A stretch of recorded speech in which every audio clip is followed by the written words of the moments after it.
আল্লাহ তাআলা যদি দয়া করে আমাদেরকে মাফ না করে, আমাদের বাঁচার কোনো উপায় নাই। আপনি কি ভেবেছেন আপনার নামাজ দিয়ে আপনি জান্নাতে যাবেন? আপনি তাহাজ্জুদ গুজার, সেজদা দিতে দিতে কপালে দাগ ফেলেছেন, এটা আপনারা জান্নাতে নেবে না। আপনি এলাকার সবচেয়ে বড় হাতেম তাই দানশীল, এই দানের ভরসায় বসে আছেন, কশিন কালো ওঠা।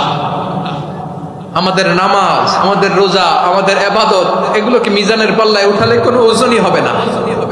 তবে আমাদের একটা কৌশল জানা আছে, আমরা আল্লাহর রহমতের ভিখারি। আমরা সেদিন আগেই গুনার স্বীকৃতি দিয়ে দেব।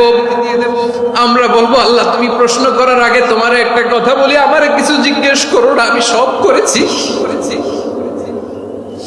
এমন কোন পাপ নাই যে পাপ আমারে দিয়ে হয় নাই। তোমার রহমত দিয়ে তুমি জান্নাতে পাঠাবা। তোমার